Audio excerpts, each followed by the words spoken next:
Assalamualaikum warahmatullahi wabarakatuh. Alhamdulillah wassalatu wassalamu ala Rasulillah wa ala alihi washabihi wa mawala.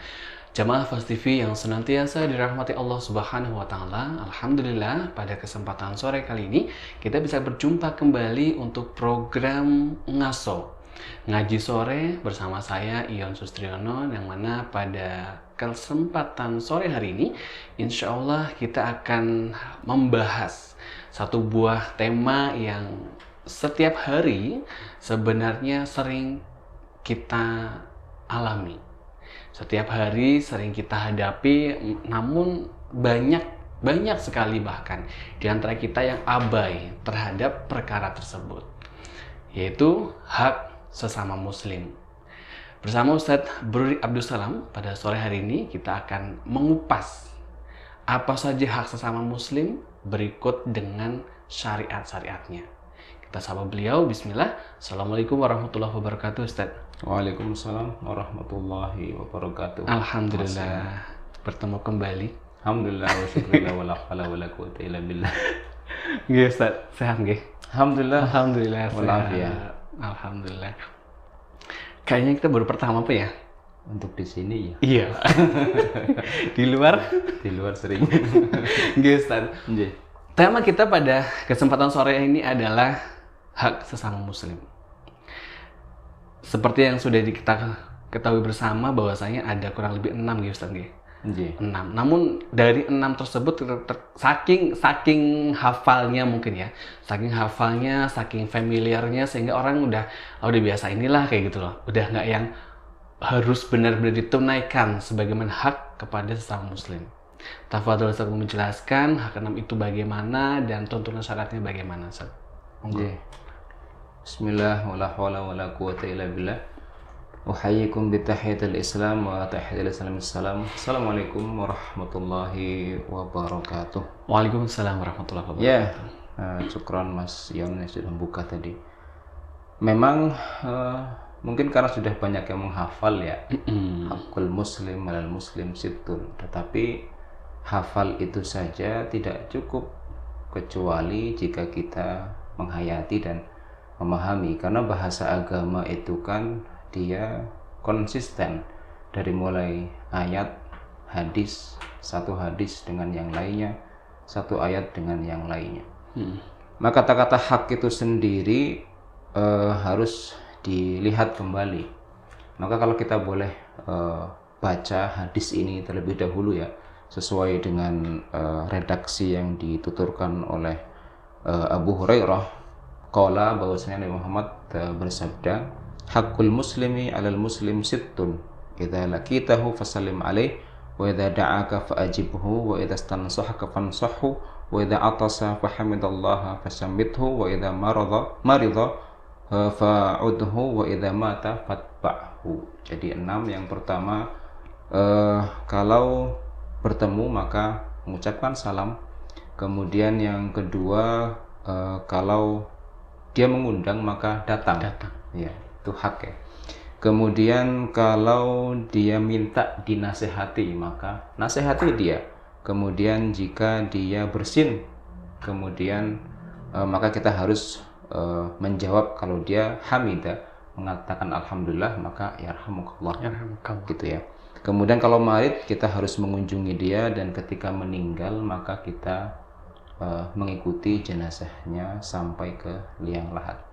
Ini kan kalau kita lihat ya, runtutannya kan sangat runut begitu ya, dari mulai bertemu, kemudian minta dinasehati begitu ya, dan diundang, kemudian juga bersin, dan kemudian sakit, kemudian meninggalkan. Nabi Muhammad memang beliau orang yang sangat badi dan runut dalam menyampaikan, dari mulai hal-hal yang rinci begitu ya. Maka tinjauan kalau kita lihat runtutannya kan sangat dinamis sekali ya. Bertemu, kemudian minta didoakan, kemudian minta nasihati, kemudian bersin, sakit dan meninggal gitu ya. Semuanya kan sangat rapi. Tapi yang menjadi perlu kita perhatikan itu terkait dengan kata hak itu sendiri. Kan ada hak dan ada Kewajiban. Oke. Nah, ada hak dan ada kewajiban. Kalau kewajiban tentu kata-kata wajib itu kan secara hukum, secara istilah syar'i, kalau dikerjakan maka mendapatkan pahala, ditinggalkan mendapatkan dosa, itu wajib. Tapi tidak, Nabi mengatakan bukan wajib tapi hak. Hak maka itu harus ditunaikan. Maksudnya saudara kita memiliki hak atas diri kita. Itu kan hal yang berbeda dengan kata-kata wajib. Tapi hak itu sendiri, kalau kita lihat di dalam Al-Quran pernah disebutkan, dikisahkan dalam surat kisahnya Nabi Lut ya. Ketika orang-orang kafir mengatakan kepada Nabi Lut, qalu, mereka semua berkata, qad alimta ma lana fi banatika min haqqin. Jadi kalimat min haqqin ini ya, ketika Nabi Lut menawarkan, kamu kok suka sama jenis ini loh, ada anak putri saya. Tapi jawaban orang kafir mengatakan, malana fi banatika min haqqin, kami itu tidak memiliki hak atas putrimu. Artinya dalam cara bahasa, hajah, kebutuhan, saya itu tidak tertarik begitu ya. Jadi kata-kata hak bisa diartikan sebagai hajatin atau rohbah juga bisa. Jadi kebutuhan kalau dalam konteks ayat ini syahwat, karena mereka kan kaum Lut kan mereka suka sama jenis ya. Jadi kata-kata hak itu makna yang di dalam Al-Quran itu ada makna hajah atau kebutuhan, kecenderungan dan suka begitu ya. Nah, kata-kata ini sejatinya kalau kita terjemahkan dalam bahasa ini, hakun muslim, ada kebutuhan atau ada kecintaan. Jadi bahasa hak itu kita bisa menerjemahkan sebagai kecintaan.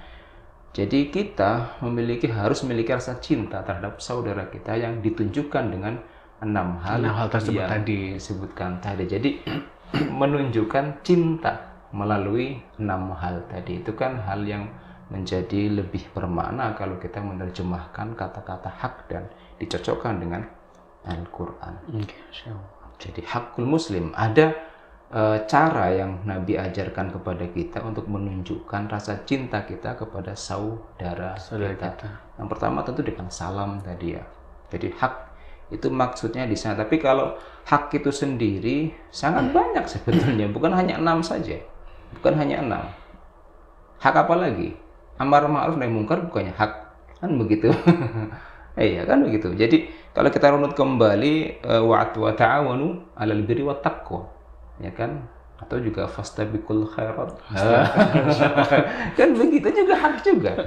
Untuk kita berlomba-lomba dalam kebaikan. Itu kan hak antara kita sesama muslim. Iya. Alias itu cara kita menunjukkan cinta kita juga berlomba-lomba dalam kebaikan, karena itu kan perintah fastabik, maka berlomba-lombalah dalam kebaikan. Itu juga hak kita terhadap saudara kita. Sangat banyak sebetulnya, baik itu amar ma'ruf nahi mungkar, itu kan semua redaksinya perintah semua. Perintah semua. Bingkainya bisa wajib atau hak juga bisa dikunci sebagai kata hak yang harus kita berikan, alias membahasakan kita cinta kepada saudara kita, ya berarti harus amar ma'ruf nahi mungkar. Kalau kita cinta pada saudara kita, maka ya harus menegur ketika dia bersalah, tidak membiarkan saja. Itu bentuk cinta kita kepada saudara kita. Jadi merujuk pada malana fi banatika min haqqin, tadi kami tidak memiliki rasa cinta kepada atau kesukaan dan kecenderungan pada putrimu, karena mereka lebih suka pada lawan jenis. Jadi ada kata-kata raghbah begitu ya. Jadi kata hak itu sendiri bisa diartikan cinta. Dan bahasa cinta sangat banyak, tapi hadis ini kalau kita lihat semuanya merujuk pada hal-hal yang zahir saja. Ya, kalau amar ma'ruf nahi mungkar itu kan bukan zahir. Nah, kalau kita terjemahkan, maka hadis ini memang mungkin muqaddimah untuk amar ma'ruf nahi mungkar, muqaddimah untuk fastabiqul khairat. Karena kan salam semua bisa diucapkan dengan orang yang tidak kita kenal sekaligus, ya kan? Iya. Menerima undangan, saya nggak kenal. Iya, itu dia. Dia datang saja begitu. Sahabat pun sama, ketika diundang ya datang. meskipun tidak kenal gitu ya. Iya, meskipun tidak kenal datang sahabat. Kan begitu kan. Semuanya masalah fisik dan mukaddimah untuk semuanya.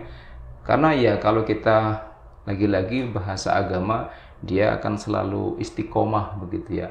Maka mungkin hakul muslim ala muslim ini menjadi mukaddimah untuk hak-hak yang lebih besar, amar ma'ruf nahi mungkar, fastabiqul khairat, itu semuanya dimulai dari 6 hal ini. Karena kalau kita sudah mulai membuka salam dulu, kan begitu tidak mungkin kita baru kenal langsung fastabiqul khairat, tidak mungkin. Baru kenal langsung amar ma'ruf, kan nggak enak. Ini orang kaku banget ya begitu. Baru kenal sudah ngomong masalah hukum segala macam. Kan menjadi kaku dakwah kan begitu. Makanya kuntum khairu ummatin juga harus difahami universal dari mulai awal hingga akhirnya. Ada step by step yang kemudian kita harus lalui sebelum masuk dalam dakwah yang sesungguhnya. Maka dakwah cinta ini mukaddimah sebelum dakwah-dakwah yang sesungguhnya.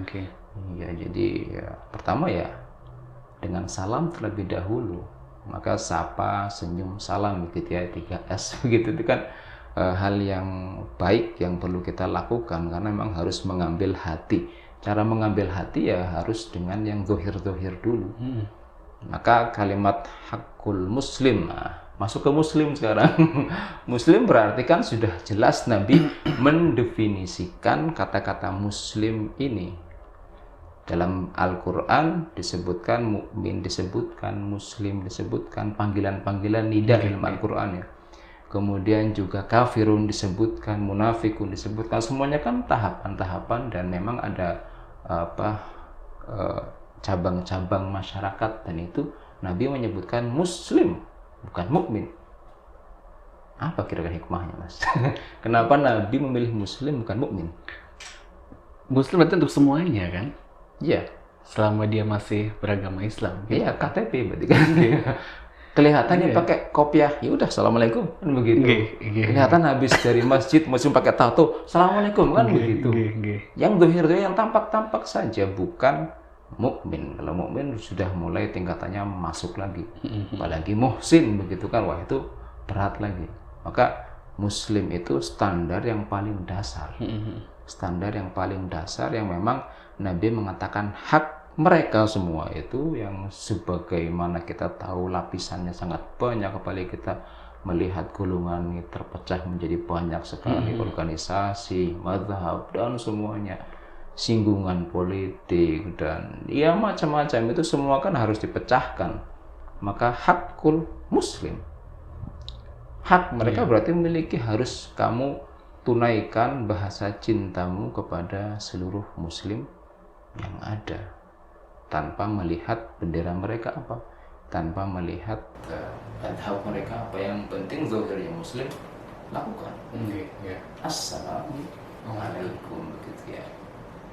Jadi muslim itu dibuka untuk semuanya. Jadi pokoknya sudah punya KTP ya sudah memiliki 6 hak itu dibuka semuanya.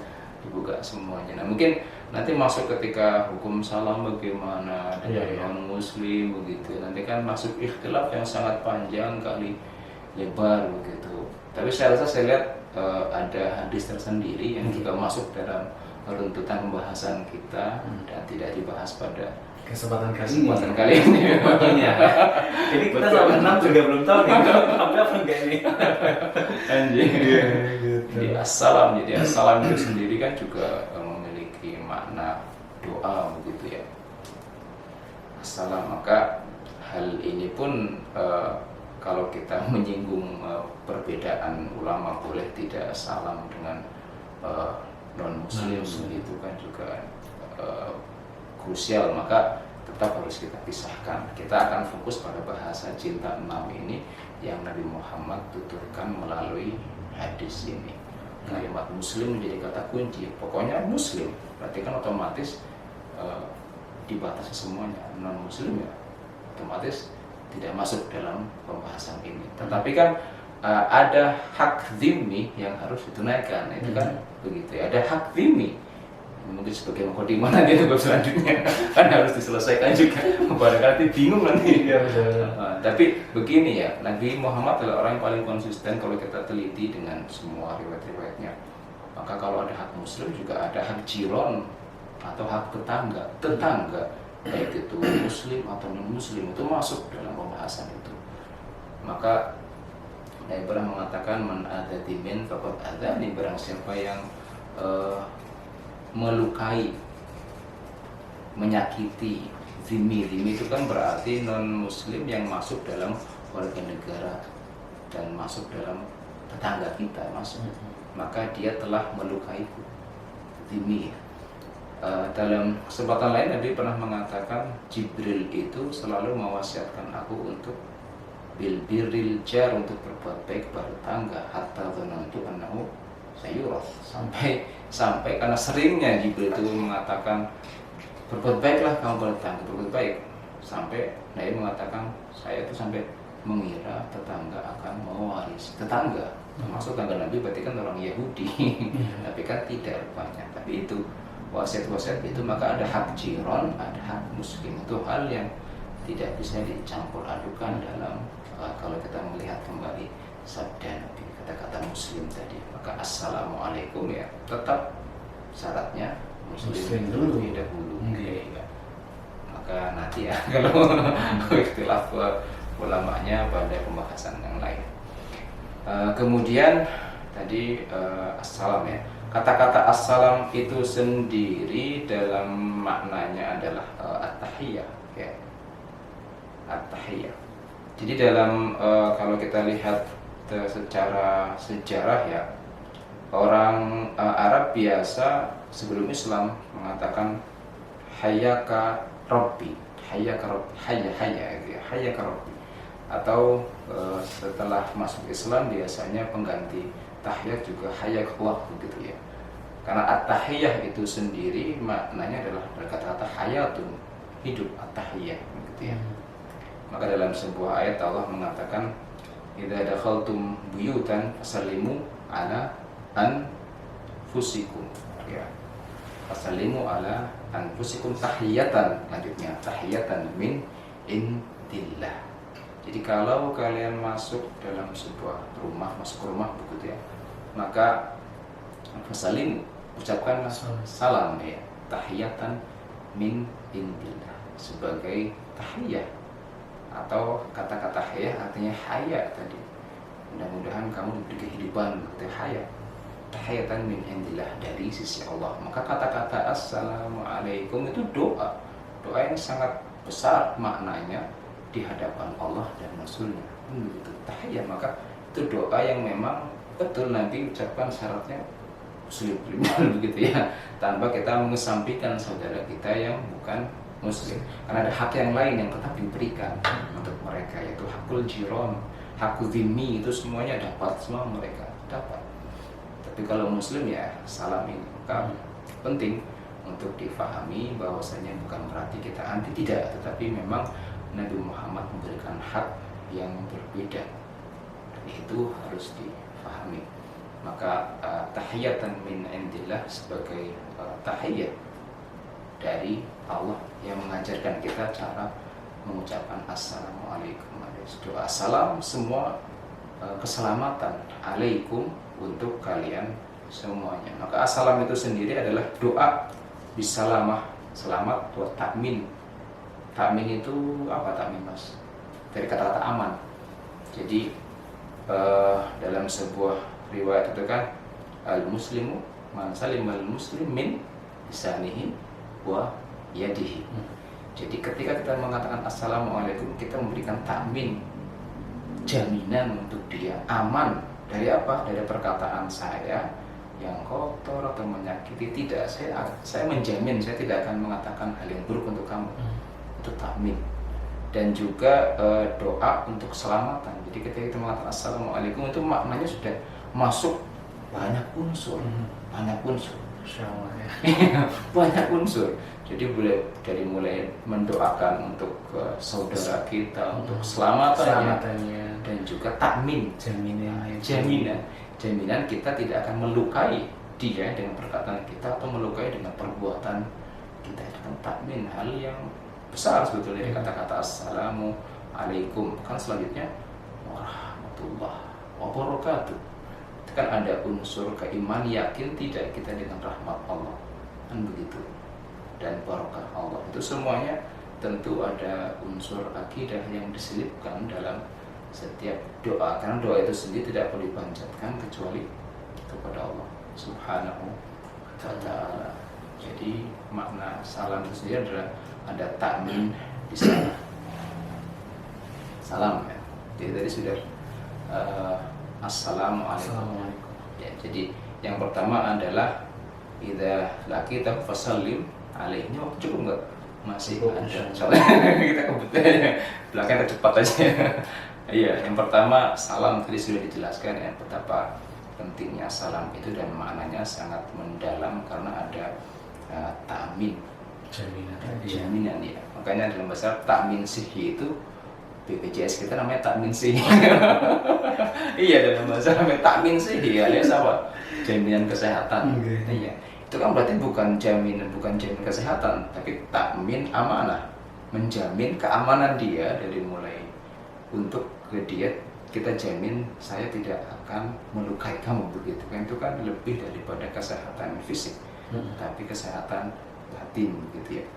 Maka ini semua kalau dipahami ketika orang yang baru kita kenal assalamualaikum, begitu kan akan membuka hal-hal selanjutnya, dia akan menjadi teman saya. Kali ini mukadimah semuanya ya.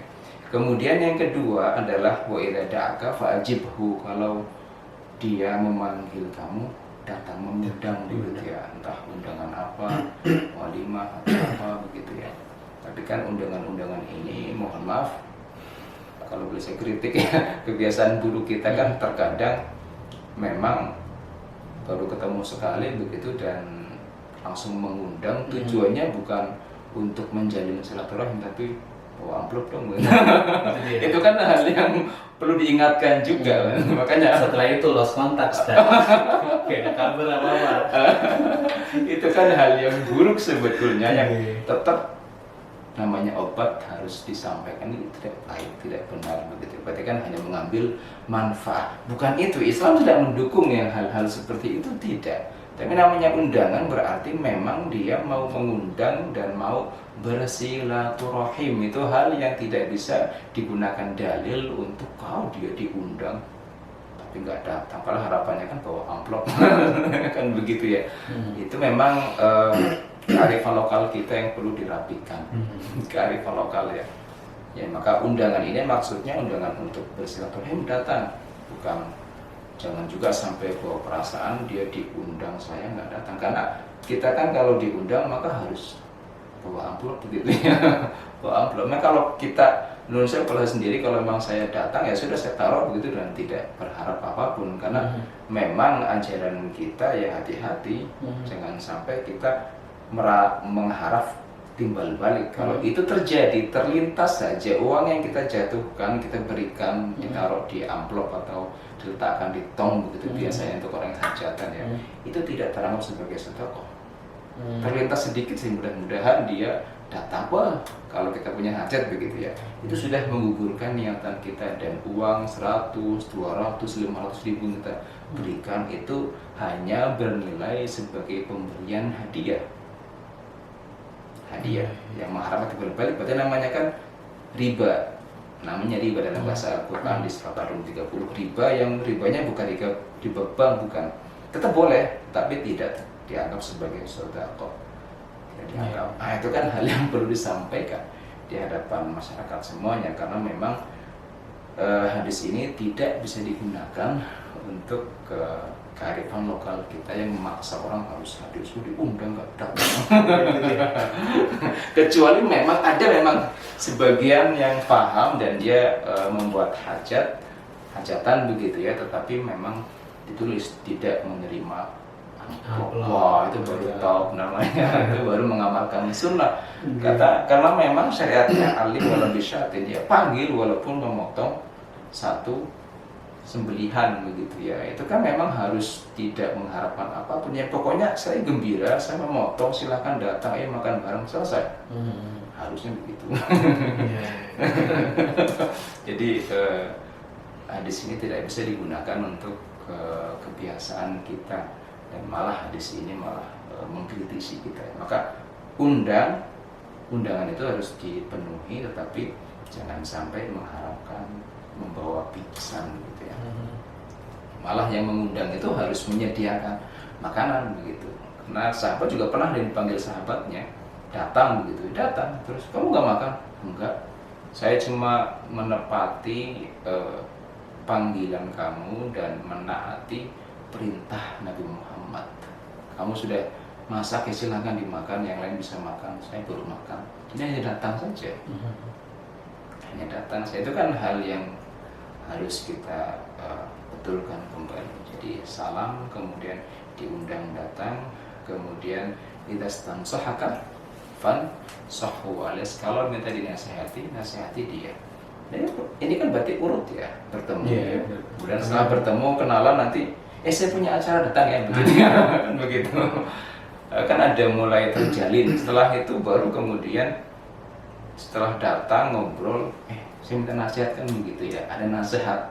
Nah, kalau sudah mulai minta nasihat, berarti ya sudah nasihati dia sesuai dengan apa yang kita mengerti begitu. Nasihati, pokoknya keluarkan saja nasihat, karena memang tidak mungkin semua orang itu meminta ke nasihat, minta dinasihati ya, kecuali memang dia tahu orang yang diminta itu memiliki pikiran dan gambaran dan cara berpikir yang baik. Maka nasihati ya.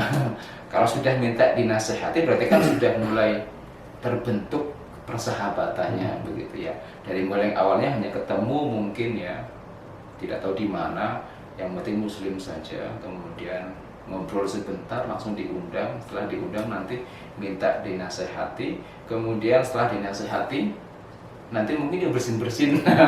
Berarti masuk perkara sakit begitu, karena bersin itu kan alamat, karena setelah bersin kan nanti idza maradhu sakit begitu ya, idza maradhu sakit. Maka ketika bersin dijawab lagi-lagi, doa lagi dalam urusan bersin itu ada doa ya. Alhamdulillah, yarhamukallah, yahdikumullah. Begitu ya. Kemudian nanti ini harus cepat ini. Saya lihat jam terus ya. Kelamaan juga tidak bagus ya. Berikutnya. Nah, setelah itu mungkin sakit, maka sakit dikunjungi. Nah, itu kan berarti kalau sudah ada mengunjung ketika sakit, berarti sudah terjalin hubungan dengan baik. Maka mungkin dari mulai bertemu, kemudian diajak, mengundang, kita menjawab undangannya, kemudian minta nasihat, 3 hal itu sudah mulai nanti bisa dimasukkan hak berikutnya, itu fastabiqul khairat. Itu adalah nama kita. Dimasukkan di situ, diselipkan begitu ya. Ketika minta nasihat begitu, maka amar ma'ruf nahi munkar bisa masuk di sana. Iya. Tapi itu kan sudah ranahnya bukan ranah fisik lagi, tapi masuk ke sini. Jadi hadis Nabi Muhammad ini yang hakun muslim sit ini adalah zahir, semuanya zahir, dan dihilangkan yang berkaitan dengan batin. Fastabiqul khairat, amar ma'ruf nahi munkar itu tidak dimasukkan karena memang dia pertengahan. Mukadimahnya ada 3 hal, penutupnya 3 hal pula gitu ya. Tapi mungkin dalam nasihat nanti mungkin akan tidak cocok. Saya nggak cocok dengan kamu payah nasihatnya, kan begitu kadang ya. Kadang begitu dalam pertengahan ya, perjalanan pertemanan begitu. Kadang pasang surut. Maka 3 hal berikutnya akan bisa menguatkan lagi. Saya bersin, dia jawab. Saya sakit, dia datang. Begitu ya. Jadi menjadi kuat kembali nanti. Mungkin setelah itu dia bisa dekat lagi kita dan kemudian bisa minta nasihat lagi. Nah, terakhir ketika sudah meninggal, maka apapun masalah yang terjadi ketika pertemanan kita begitu, apapun perselisihan pendapat, mungkin akan berseberangan sudut pandang politik begitu ya, sama seperti Soekarno dan M. Nasir begitu berseberangan politik, tapi ketika Soekarno meninggal minta disolati oleh sahabatnya. Nah, itu kan muslim sudah, apapun sudut pandangnya, pemikirannya, kalau sudah meninggal ya sudah selesai masalah, antarkan dia, itu hak seorang muslim.